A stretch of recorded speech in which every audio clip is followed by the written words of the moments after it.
Hello Lokesh, ఈ programme idea భలేగా work out అయింది. ఈ ప్రోగ్రాం ద్వారా లోకేష్ తనను తాను ప్రత్యేక కోణంలో ఆవిష్కృతం చేసుకున్నట్లయింది.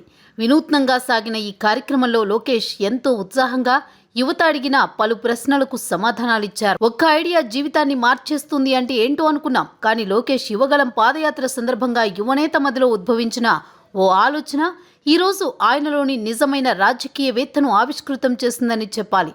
ఈ ప్రోగ్రాం చూసిన యువత వరెవా లోకేష్ బాబు అంటూ జేజేలు కొట్టారు.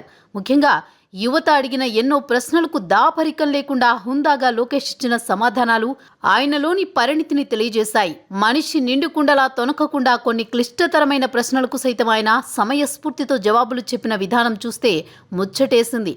హలో లోకేష్ ప్రోగ్రాంలో మచ్చుకకు కొన్ని హైలైట్స్ చెప్పుకుంటే, ముఖ్యంగా అర్హులందరికీ ఉద్యోగం కల్పించడమే మేము జగన్కు ఇచ్చే రిటర్న్ గిఫ్ట్ అంటూ మాట తప్పి మడమ తిప్పిన వ్యక్తికి అదే మేము చేసే గుణపాఠంగా భావిస్తామంటూ యువనేత చేసిన వ్యాఖ్యలు అందరి ప్రశంసలు అందుకున్నాయి.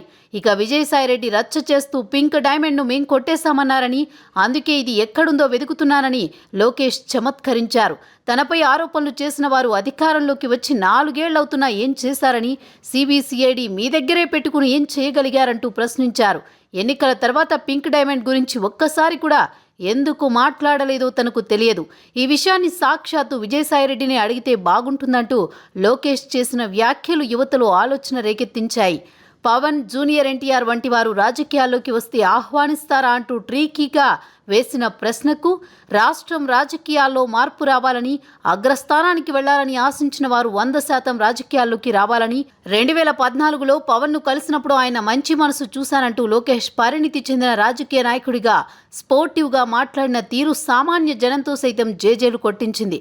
నిజంగా హలో లోకేష్ ప్రోగ్రాం ఆలోచనలు చాలా మంచిదని, ఇది సామాన్య జనంలో పేరుకుపోయిన అపోహలను పారద్రోలేలా ఉందని రాజకీయ విశ్లేషకులు సైతం అంటున్నారు. హలో లోకేష్ సక్సెస్తో జనంతో శభాష్ లోకేష్ అనిపించుకున్నారు యువనేత. రాటు తేలటం అంటే ఇదే. Good going Lokesh, keep it up.